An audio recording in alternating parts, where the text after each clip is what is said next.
C'est encore de nouveau un grand privilège pour moi de partager avec vous des informations que je trouve très intéressantes par rapport à ce qui se passe dans le monde. Et ce soir, je voudrais vous permettre de lire ensemble avec moi les informations que diffuse le site internet wikistrike.com. Vous entrez dans ce site, vous mettez votre adresse email. Vous pouvez facilement vous abonner en le faisant ici. Donc, ici, si vous êtes prêt à vous abonner, vous mettez votre adresse email là-bas et vous cliquez et vous aurez des informations très intéressantes. Ce site d'information diffuse vraiment de meilleures informations qui ont une signification internationale. Et si vous êtes averti, je crois que vous allez vous abonner dans ce site pour avoir les informations. Et j'ai des informations très sensibles que je trouve dans ce site que je voudrais partager avec vous. La première information, c'est que le 1er avril 2018, à 8h50, c'était le matin, vous avez un titre intitulé Vladimir Poutine. Si la Russie est attaquée, ça sera la fin du monde. Et voici les types de questions que le monsieur... Il y a une vidéo que je ne veux pas vous le permettre parce que la vidéo est en langue russe, quand bien même elle est traduite, mais la traduction sur la vidéo n'est pas de bonne qualité pour vous permettre de voir. Il y a un journaliste, le nom du journaliste c'est celui-ci, Vladimir Soloviev. Bon, c'est le journaliste qui pose la question. Qu'en est-il du poids de la responsabilité du bouton nucléaire lorsque des milliers de vies, si ce n'est le sort de l'humanité entière, sont entre vos mains? Et aussi le fait d'envoyer des hommes combattre dans les zones lointaines sans avoir la garantie qu'ils reviennent vivants. Comment prenez-vous de telles décisions? Comment assumez-vous une telle responsabilité au quotidien? Et voici la réponse de Poutine. Cette responsabilité est inévitable pour le président. Elle fait partie de la fonction et avant de prendre de telles décisions, tout doit être minutieusement pesé. Quant au bouton nucléaire, pour le dire clairement, je pense que la question est déplacée. Alors le journaliste pose, excuse-moi, mais je dois la poser. Alors, écoutez la question, la réponse de Poutine. Oui, je comprends. Mais ce n'est pas nous qui avons commencé tout ça. Permettez-moi de vous rappeler que la première bombe atomique n'a pas été créée par la Russie, mais par les États-Unis. Voilà pour le premier point. Deuxièmement, nous n'avons jamais utilisé l'arme nucléaire. Ce sont les États-Unis qui l'ont utilisée contre le Japon. D'ailleurs, de nombreux manuels scolaires japonais s'est fait un passé sous silence et imputé aux alliés. Quel allié? L'Union soviétique était alliée des États-Unis, mais ils ne nous ont même pas informés. Et de nombreux experts assurent qu'il n'était pas nécessaire de l'utiliser. Mais les États-Unis l'ont fait. Qui peut garantir que cela ne se reproduira pas? Voilà le second point. De plus, nous ne sommes pas les seuls à être dotés de l'arme nucléaire. En plus des États-Unis, il y a la République populaire de Chine, la France, la Grande-Bretagne, la Russie. 5 principales puissances nucléaires. Il y a des puissances nucléaires qui ne sont pas reconnues par la communauté internationale. Ce sont l'Inde, le Pakistan, Israël etc. Nous ne sommes donc pas les seuls. Et si tous ces autres pays ont l'arme nucléaire, pourquoi la Russie n'en aurait-elle pas? Quant à votre question, elle est bien sûr très importante et très sensible. Mais je tiens à ce que vous sachiez, ainsi que le peuple russe, et que tous qui écoutent à l'étranger, que nos plans pour l'utilisation d'armes nucléaires, et j'espère que cela n'arrivera jamais, mais nos plans théoriques prévoient seulement un lancement de contre-attaque. Qu'est-ce que ça signifie? La décision d'utiliser les armes nucléaires ne peut pas être prise que dans le cas où notre système d'alerte anticipé détecte non seulement le lancement des missiles, mais donne également une prévision précise de la trajectoire du vol et du moment de l'impact des têtes nucléaires sur le territoire de la Fédération de Russie. C'est ce que nous appelons un lancement de contre-attaque. En d'autres termes, si quelqu'un décide de détruire la Russie, nous aurons légitimement le droit de riposter. Certes, ça sera une catastrophe planétaire. Ce serait une catastrophe absolue pour le monde entier et l'humanité. Mais en tant que citoyen russe et dirigeant de l'État russe, je me pose la question, à quoi bon ce monde s'il n'y a plus de Russes? Donc, vous comprenez, dans la vidéo, elle se trouve ici, si vous voulez la cliquer, mais je ne vais pas la... Ça, c'est la première information que Poutine a posé la question que le système de défense russe, c'est un système qui, une fois qu'un pays veut attaquer la Russie, le système de défense va déterminer d'abord le pays, le moyen, l'avion qui transporte ces armes nucléaires et les trajectoires et même quand est-ce que cela va atteindre le territoire russe. Et c'est à ce moment-là que leur système va fonctionner de manière automatique. Et le président Poutine a dit que si le système russe contre-attaque, ça sera, je reprends les termes qu'il a utilisés, je crois que c'est vers la fin, ici ça sera une catastrophe planétaire, ça sera une catastrophe absolue du monde entier et de l'humanité.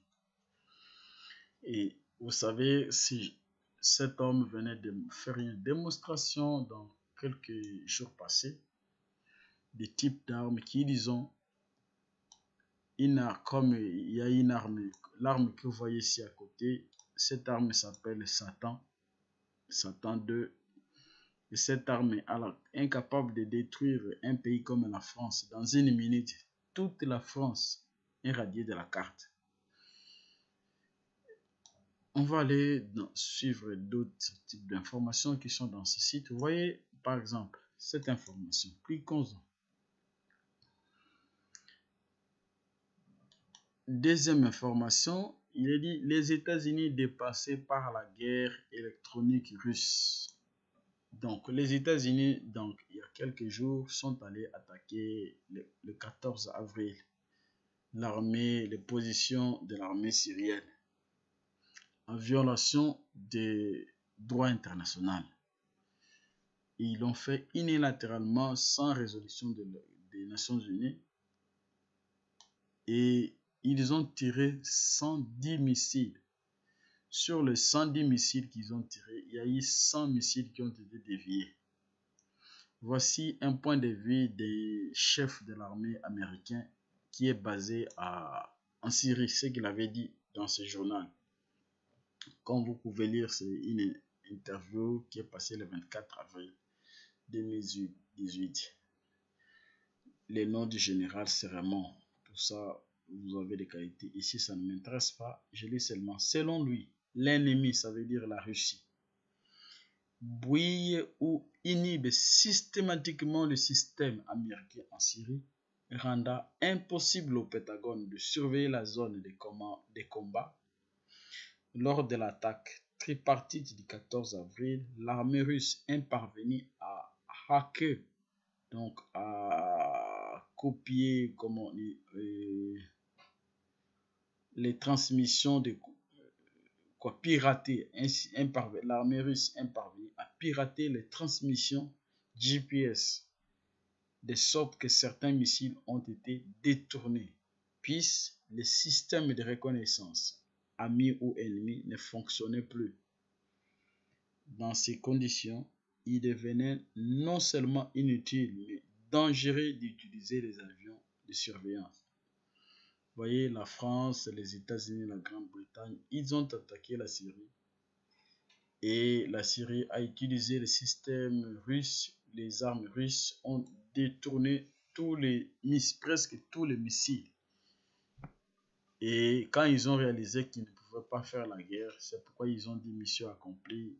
Ils se sont réjouis alors que c'était un fiasco. Toujours dans ce site, vous allez trouver une autre information. Ils avaient diffusé qu'il y avait des armes chimiques qui étaient... on avait détecté des armes chimiques en Syrie. Vous allez trouver une autre information.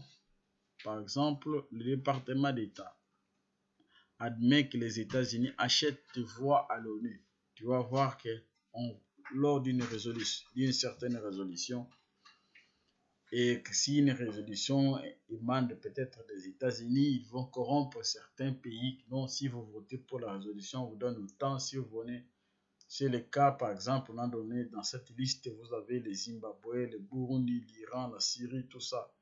Des pays où Washington essaye. Donc, les États-Unis sont basés uniquement sur la corruption. Ils corrompent de voix aux Nations Unies. Donc, ces articles ne peuvent se retrouver que dans ce site.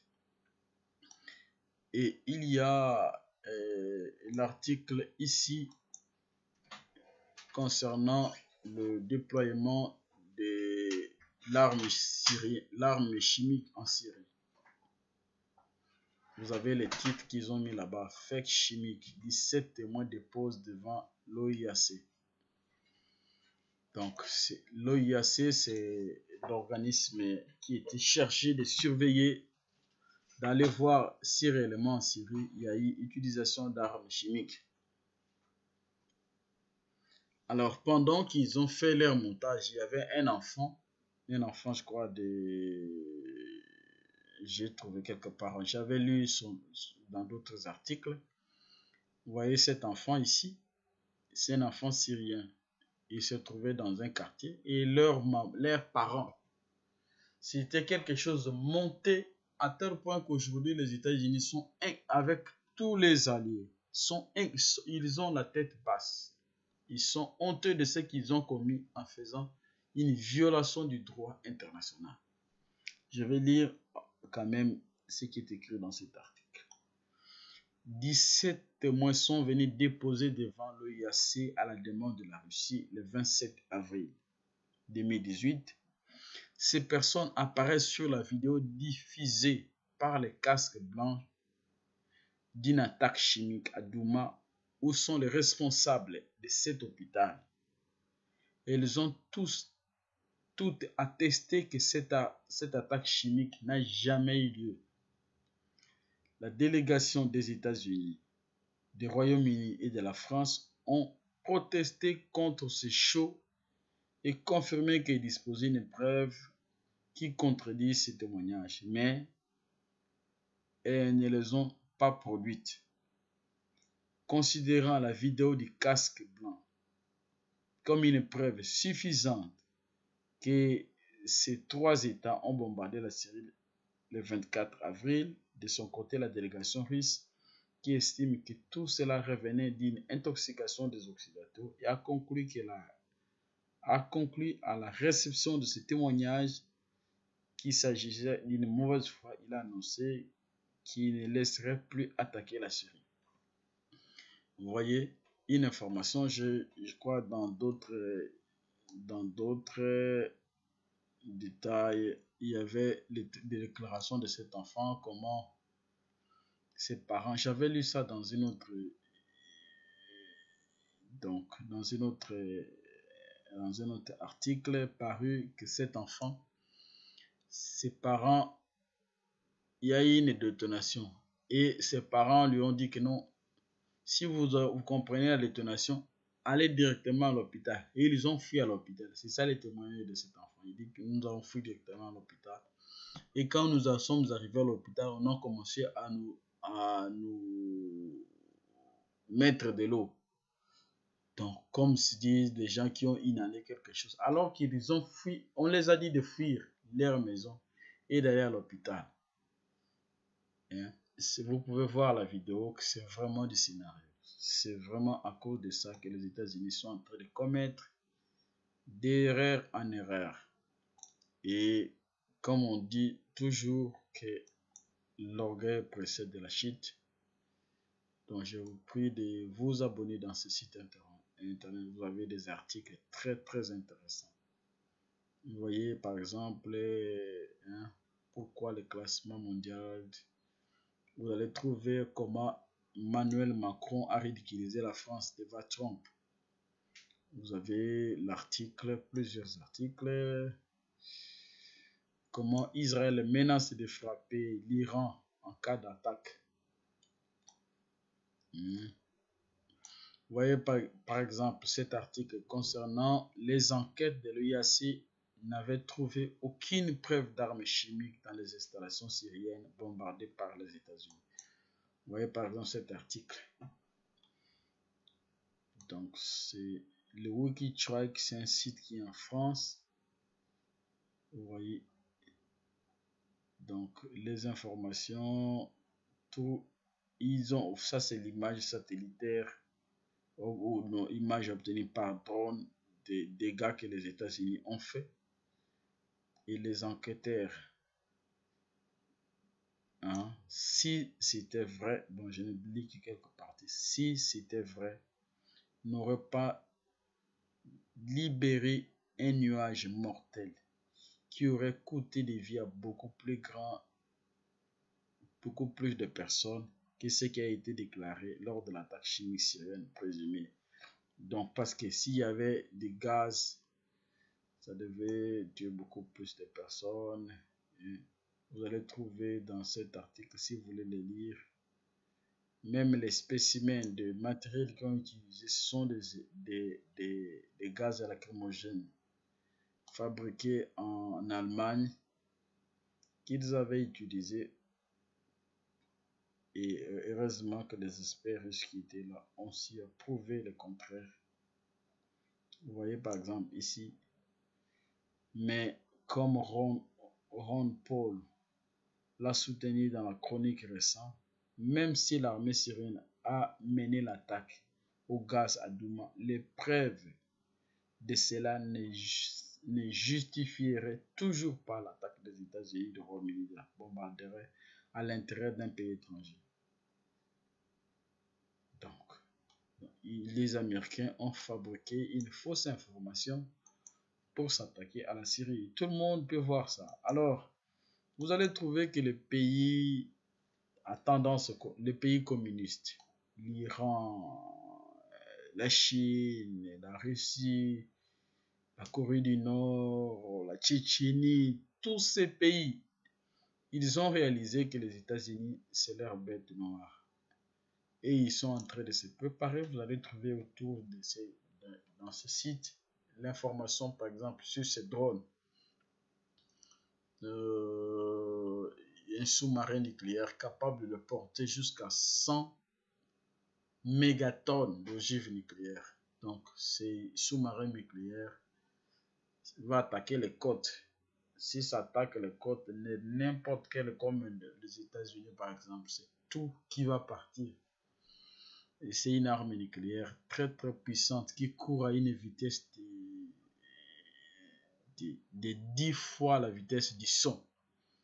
Donc, ce sont des choses que vous, rien qu'en lisant, vous allez trouver des déclarations très très intéressantes. Par exemple, voici la vidéo de mise en scène des mensonges qu'on a fabriqués à Douma, Kiaï, attaque chimique. Voici des gens du pays communiste, Trump et Merkel envoyés en prison s'ils posent un pied en Tchétchénie. Vous voyez, vous pouvez voir ça facilement. C'est un site vraiment qui diffuse de très très bonnes informations. Hein? C'est ce que les gens avaient montré. Et voici la vidéo où les gens ont dit que c'était...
Toujours, les États-Unis vont aller commettre toujours d'erreur en erreur jusqu'au jour où l'inverse leur sera sévèrement châtié. Vous voyez, et ces pays sont en train de riposter. Vous voyez par exemple ici cet article, le fiasco du bombardement syrien. Donc, les États-Unis ont utilisé 110 missiles pour bombarder la Syrie. Quand ils ont réalisé qu'ils ont échoué dans leur bombardement, qu'ils ont dit mission accomplie. Mais en réalité, c'était un échec, pardon, et c'est très très important. Et comme vous le voyez à travers ces déclarations de Poutine, il avait dit que le jour où un pays oserait seulement avoir l'idée d'attaquer la Russie, avant que ces missiles n'atteignent le territoire russe, le système d'alerte russe va répondre. Les dégâts, ça sera, il a dit que ce sera une catastrophe planétaire. Ça sera ce que le monde n'a jamais vu. Et ces gens ont des armes capables de détruire le monde entier, si seulement ils voulaient le mettre en exercice. Donc, ce site d'information, je vous prie de suivre ces informations et surtout de lire cela avec le témoignage des Saintes Écritures. Parce que tout le monde qui lit la Bible, Dieu va se servir. Comme ceux qui font la médecine savent, il y a un principe qu'on appelle homéopathie. Ça veut dire guérir le mal par le mal. Dieu est bon. Et Dieu ne peut pas être bon et en même temps être mauvais. Comme l'orgueil et le mal appellent le mal, les États-Unis sont dans une logique de former, de se prévaloir qu'ils sont au-dessus de tout. Ils n'ont pas de conseils à recevoir de personne. Ils n'ont de compte à rendre à personne. Leurs décisions sont toujours les bonnes décisions. Ainsi, la même logique qu'ils utilisent, il y aura un autre peuple qui va utiliser les mêmes scénarios et la suite, ça sera leur destruction complète. Et ces choses, nous le voyons se dessiner devant nous. Ça devait nous interpeller pour pouvoir nous examiner devant Dieu. Si seulement nous avons encore beaucoup de temps à vivre sur terre. Mais on peut facilement voir que la destruction du monde est à l'horizon. Parce qu'il suffit tout simplement que les bombes atomiques que les Russes ont, s'ils déclenchaient ces bombes atomiques, la terre entière va trembler sur son orbite et ça sera la fin, exactement comme le monsieur là l'a dit. S'ils tiraient toutes les bombes atomiques qu'ils ont à travers le monde, ça sera vraiment la fin du monde, comme eux-mêmes le disent. Parce qu'aujourd'hui, ils ont des bombes atomiques qui ont ce que les Américains avaient utilisé à Hiroshima est très très loin inférieur. Comme par exemple l'arme Satan 2, une arme qui est capable de détruire un pays à la taille de la France dans une minute. Et c'est ce type d'armes, ils en ont combien? Donc, c'est un site d'information que je voulais partager avec vous pour nous amener au discernement, pour savoir que les temps sont terribles et la situation en Syrie ne va pas s'améliorer. Quand tout ce qu'ils lisent dans la Bible, vous allez trouver qu'il est écrit sur le fleuve Euphrate quelque chose de mauvais qui caractérise cette région. L'Iran, la Syrie, l'Irak, tous ces pays qui partagent le fleuve Euphrate. Il est dit dans la Bible qu'à un certain moment donné, il y a 4 anges qui sont détenus là-bas. Et ces 4 anges vont tuer le quart de la population mondiale. Cela ne peut être que lorsque c'est avec l'arme atomique. Et on va aller toujours des catastrophes. En catastrophe, il est dit dans la Bible que la ville de Damas ne sera pas habitée. Il faut voir ce qui se passe en Syrie. On ne sait pas si c'est ce qui est en train de s'accomplir. Ce sont des ruines sur ruines. Et quand est-ce que la Syrie sera reconstruite? Ok, merci beaucoup.